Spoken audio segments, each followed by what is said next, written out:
Halo sahabat LSI, ini adalah episode terakhir di season ini. Kali ini saya akan membahas mengenai learner atau pembelajar.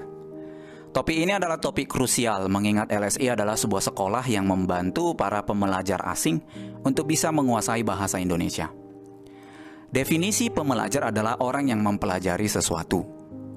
Banyak orang berpikir bahwa belajar itu harus di sekolah, universitas, atau institusi pendidikan formal lainnya.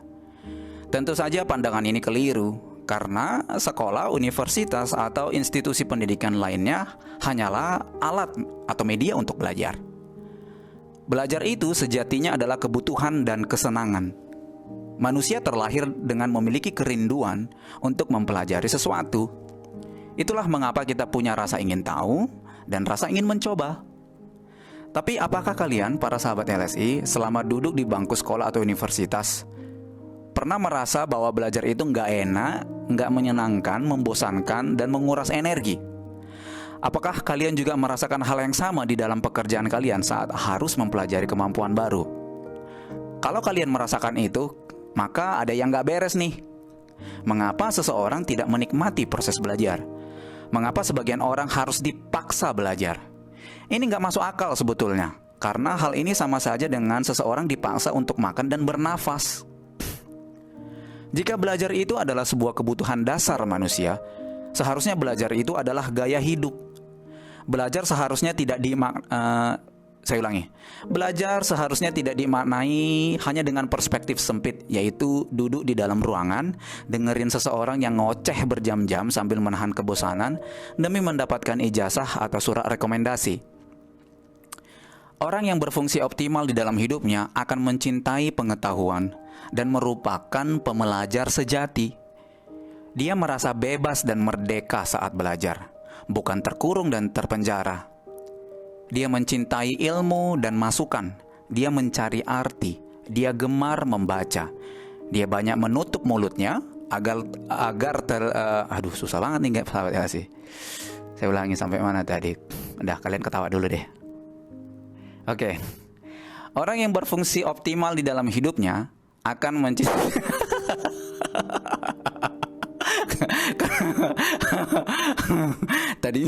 tadinya saya mau ulangi episode ini. Nanti ini diedit. Enggak lah, biarin aja lah, biar kalian ketawa ya kan, biar nggak terlalu serius. Udah, saya ulangi ya. Pasti kalian udah nggak tahu tadi saya ngomong sampai mana terakhir tadi. Oke. Orang yang berfungsi optimal di dalam hidupnya akan mencintai pengetahuan dan merupakan pembelajar sejati. Saya mau ketawa lagi. Belum tuntas ternyata ketawanya. Oke, mana kopi? Nggak ada lagi. Bebas lah, kan episode terakhir. Bebas kita. Minum dulu guys. Seret. Oke. Orang yang berfungsi optimal di dalam hidupnya akan mencintai pengetahuan, dan dia adalah orang yang mencintai ilmu. Dia merasa bebas dan merdeka saat belajar, bukan terkurung dan terpenjara. Dia mencintai masukan, dia mencintai didikan, dia mencari arti, dia gemar membaca, dia banyak menutup mulutnya agar telinganya giat mendengarkan didikan. Oke, sekarang kita lihat yuk ciri-ciri dari pembelajar sejati itu seperti apa. Yang pertama, dia mempertanyakan segala sesuatunya. Dia tidak melakukan sesuatu karena ya udah gitu dari sananya. Kalian pasti familiar ya dengan frasa itu. Dia tahu dengan pasti alasan dia melakukan sesuatu. Dia bertanya untuk menemukan kebenaran logis. Dia bertanya karena dia tidak tahu, tapi dia ingin mengetahui kebenaran dan dia ingin mengonfirmasi sebuah kabar agar dirinya tidak terjebak di dalam asumsi atau informasi yang sepotong-sepotong.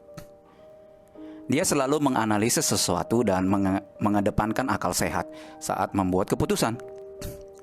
Dia berani bertanya karena dia benar-benar ingin tahu apa itu kebenaran. Yang kedua, dia mau mencoba dan siap gagal. Dia adalah orang yang memahami bahwa kegagalan adalah bagian penting di dalam kehidupan yang harus dialami.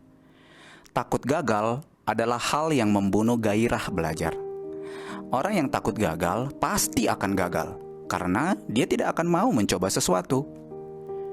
Dia memahami bahwa saat dia mencoba melakukan sesuatu yang baru, dia akan memasuki zona ketidaktahuan, dan dia akan menghadapi banyak sekali kebingungan dan kesulitan. Tapi dia berfokus mencari cara untuk bisa secepatnya memahami apa yang ada di depan matanya. Ketika usahanya tidak berhasil, dia tidak menyerah.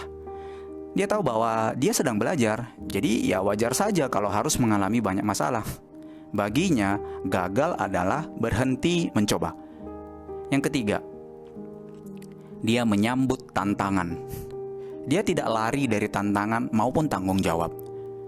Ketika dia ditunjuk atau dipercaya memimpin suatu proyek misalnya ya, dia tidak kabur seperti pengecut atau malah menunjuk orang lain. Dia menyambut kepercayaan itu dan berfokus mencari cara bagaimana dia merespon tantangan itu. Dia tidak terintimidasi dengan tantangan yang ada. Dia berhasil memahami prinsip fundamental bahwa tantangan akan memperkaya dirinya, meluaskan pandangannya, memperdalam pengetahuannya, dan mematangkan karakternya. So sahabat LSE, saya tutup episode dan season kali ini dengan pertanyaan ini ya. Apakah kamu pembelajar sejati? Terima kasih sudah mendengarkan dan sampai jumpa di season berikutnya. Bye.